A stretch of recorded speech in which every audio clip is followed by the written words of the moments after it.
महाराज, बड़े ही धन्य भाग्य है हमारे कि आपके दर्शन हुए। और कहते हैं महाराज,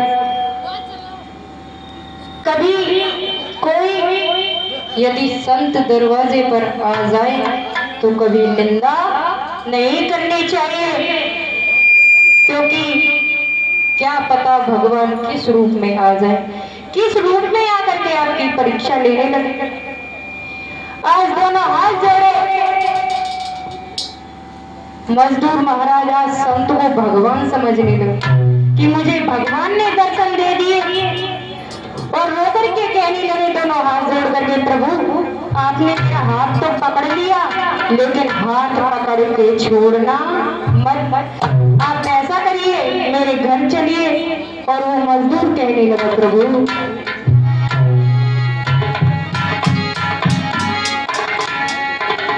आरे पकड़ के हाथी हमारो, आरे पकड़ के हाथी हमारो, देखो नाती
दादाजी मुंशी भगत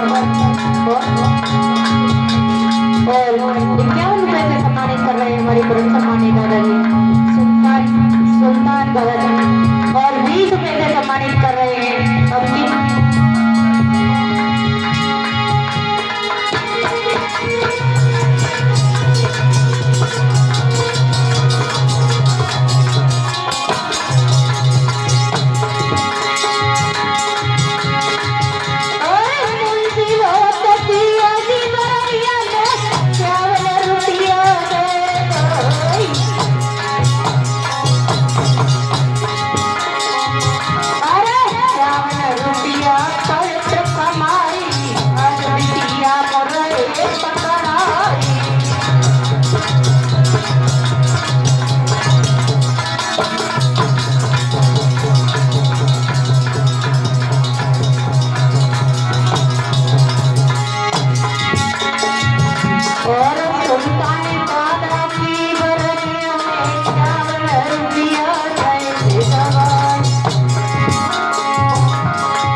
दुर्वी उनका होता है जो अच्छे लोग होते हैं बताया है।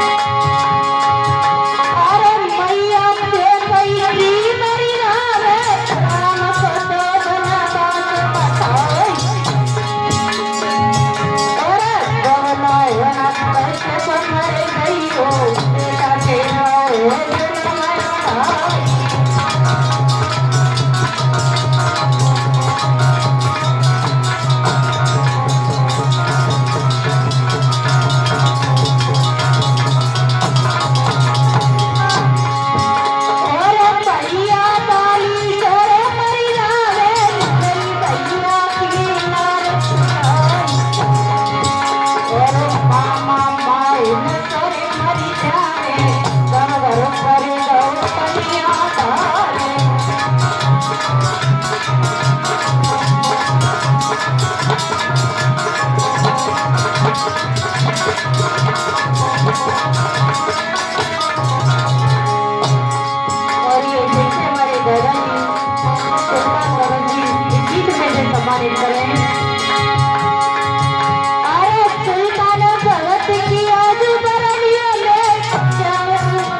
स्वयं रखन बोले नाती करे बसारे।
भैया जी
महाराज महाराज आइए, जहाँ कथा का प्रसंग चल रहा था, इधर महाराज मजदूर महाराज मजदूरी करता है, भोजन को प्राप्त करता है सुबह और शाम। संत जी को लेकर के महाराज घर पहुंचा, और जब संत जी को लेकर के घर पहुंचा तो आसन को लगाया, संत जी को बिठाया, कहने लगी प्रभु आप आए हो तो भोजन ग्रहण करके जाना। संत जी कहने लगे यदि आपकी ज्यादा इच्छा है तो कोई बात नहीं। आज महाराज संत जी गए और भोजन करने के लिए महाराज घर चले गए। इधर मजदूर गया, अपनी पत्नी से कहने लगा सुनती हो जो जलाए क्या बोली का कचू कचू मैयन की आदत होते, हमारे भैया धीरे बोले ना आपकी ना कह रहे कई मम्मी जी कह रही है ना कुछ भैया की माता जी कहवाई कह रही है और तुम्हारी ना कह रहे हैं। इधर कहने लगी बता, कहने लगी देवी द्वार पर एक संत आए हैं और वो भोजन करना चाहते हैं। कहने लगी 4 दिन से 5वें दिन तो आज भोजन प्राप्त हुआ है और वहां में भी संत को पकड़ लाए, मैं भोजन नहीं दूंगी। कछु कछु मैयन की आदत तो होती है कि महाराज कोई आ जाए द्वार पर तो महाराज देती लेती तो कछु है ना बेचारी ने निंदा करके और भगाई देती है, होती है। इधर महाराज कान्हा जी की टोपी ज्यादा भग रही है, क्या बात है, अच्छा हिल रहा है इस वजह से। इधर महाराज मजदूर की पत्नी कहने लगी मैं अपने हिस्से का भोजन नहीं दूंगी। यदि वह संत है या बाबा भोजन कराना चाहते हो ना तो अपना भोजन ले जाओ, लेकिन मैं अपने और अपनी बेटी का भोजन नहीं दूंगी। महाराज भोजन उतना ही बना, 4-4 रोटियां सबके लिए। मजदूर अपने हिस्से की 4 रोटी लेकर के गया, कहने लगा प्रभु भोजन कीजिए। इधर भोजन करने लगे संत जी, और जब भोजन करने लगे महाराज 4 रोटियों को खा लिया। अब कहने लगे बेटा ऐसा करो ज्यादा ना है 2 रोटी और ले आओ। मजदूर कहने लगा महाराज आप चिंता ना करिए, मैं अभी लेकर के आता हूँ। इधर महाराज चले, अंदर पहुंचे, रसोई घर में पहुंचे, कहने लगे सुनती हो ज्यादा ना है बस 2 रोटी और दे दो। महाराज ने उठाई पतीली और आंगन में फेंकवारी, कहने लगी 4 दिनों से भोजन मिलो है, आज वो पेट भर के नहीं खावेगा, मैं रोटी नहीं दूंगी। मजदूर रोने लगा, कहने लगा देवी अगर किसी संत को भोजन करा देंगे तो मुख से वो आशीष निकालेगा, आशीर्वाद देगा। कहने लगी जब आशीर्वाद को जब संत को ले जाओ ना तो तोड़ ना ते संत को मारा नहीं तो मारूंगी, द्वारे पे धकेलो ना। मजदूर कहने लगा देवी क्यों दरवाजे पर हंसी कराती हो, ज्यादा नहीं 2 रोटी दे दो। कहने लगी मैं रोटी नहीं दूंगी, और जब रोटी देने से मना कर दिया और तुम्हारा संत मजदूर रोने लगा, मैं क्या करूं। जैसे तैसे महाराज रोटी को उठाना भी चाहा तो महाराज लड़की आई और सारी रोटियों को झूठा कर दिया, झूठा कर दिया।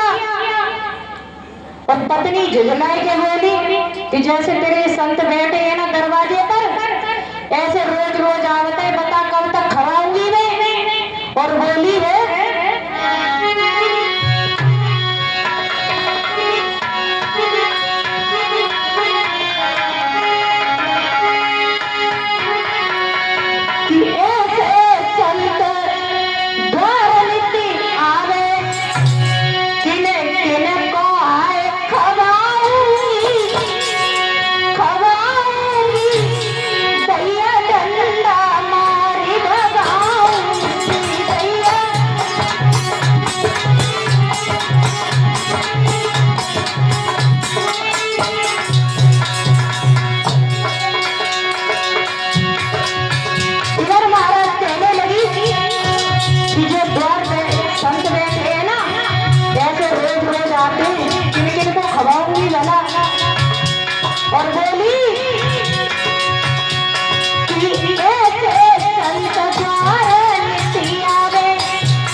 और बोली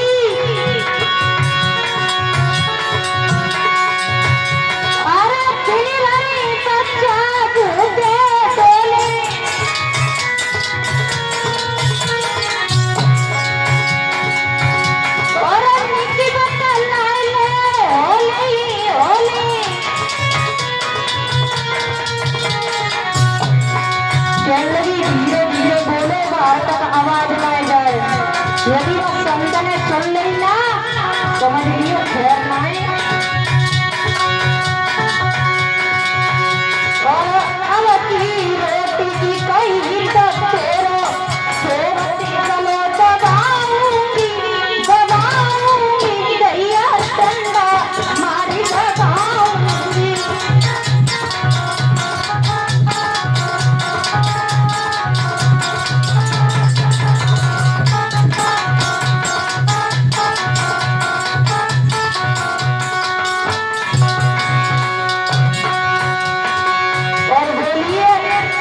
लौट के चलेगा दरवाजे पे और वह संत से कह दे रोटी है ना।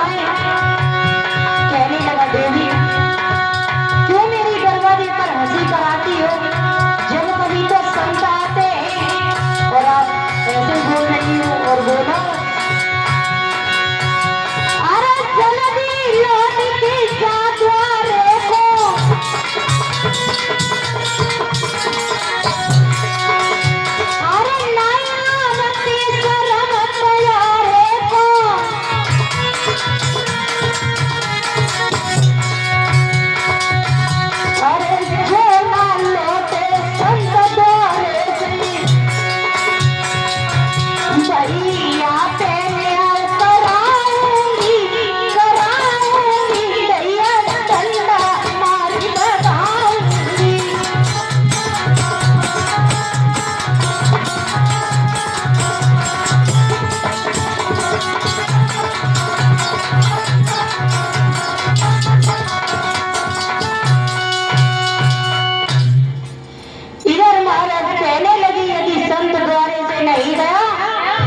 तो महाराज डंडे मार करके भगाऊंगी। मजदूर रोटी उठाने के लिए चला। महाराज लड़की आई भागती हुई, चारों रोटियों को लिया और मुंह में दबा लिया। अब तो चारों रोटी महाराज झूठी हो गई। अब झूठा भोजन तो संत को नहीं करा सकते। मजदूर रोने लगा रो करके द्वार पर आया, दोनों हाथ जोड़े कहने लगा प्रभु मैं कैसा निर्दयी हूँ कि आपको पेट भर के भोजन भी नहीं करा सका। और रो करके कहने लगा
आए तुमको बावन बोलनी करो सताई।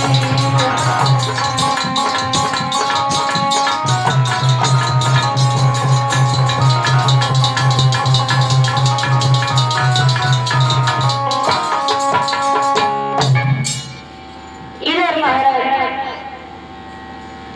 मजदूर ब्राह्मण के सामने आया, कहने लगा बाबा जी क्षमा चाहता हूँ, मेरी बेटियों ने चारों रोटियों को जूठा कर दिया, मैं आपको पेट भर के भी भोजन नहीं करा सका। संत जी कहने लगे कोई बात नहीं। आज महाराज संत जी वहां से चले जाते हैं, लेकिन कहा जाता है महाराज की जैसी करनी वैसी।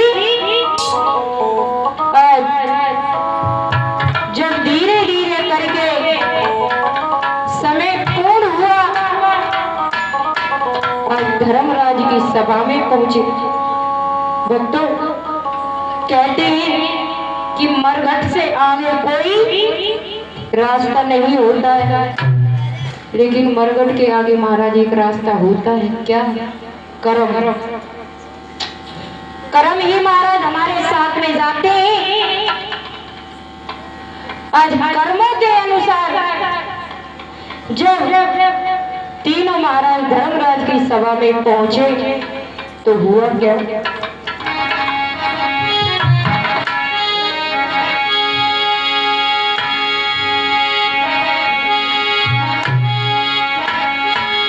अरे देख नार की जीव कहियो धर्मराज बानी।